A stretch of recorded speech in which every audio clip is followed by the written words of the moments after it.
J. Kramsky Centino Remix.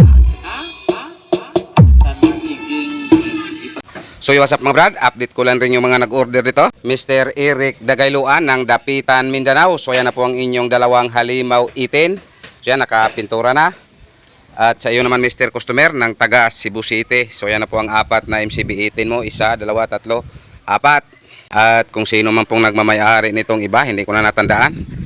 At sa iyo naman Mr. Customer ng taga Dalagit, South Cebu. So yan na po ang inyong apat na mid-high bullet D12. Yan, isa, dalawa, tatlo, apat. At sa iyo naman Mr. Customer ng taga Lahog, Cebu City. So yan po ang inyong mid-bass 3-way. Dalawang box. At sa iyo naman Mr. Customer ng taga Santa Catalina, Negros.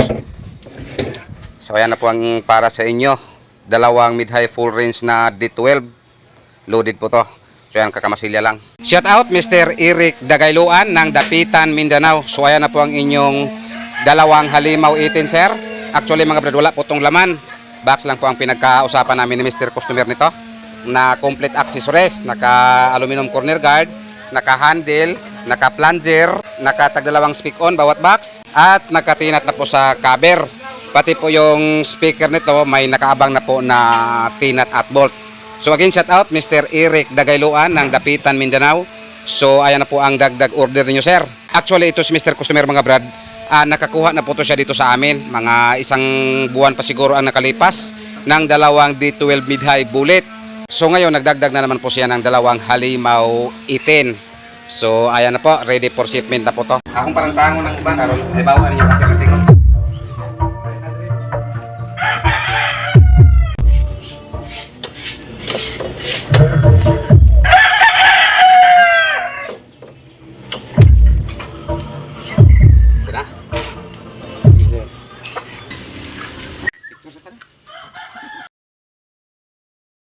Sa hindi pa nakalam kung ano po ang nakalod dito, ipapakita ko po muna sa inyo. So ayan po nakalod. MCB Cebu Box Maker. So what's up mga brad? So ngayon may i-unbox na naman po kaming power amplifier. So tingnan natin kung ano po ang laman nito. At tingnan natin kung anong brand at anong model po to. So yan. So yan, napakalaking power amplifier mga brad. Yan po ang sa harap. So yan, Shockwave 4K. So what's up mga brad? So video ng presyuhan muna tayo nitong power amplifier na Shockwave 4K.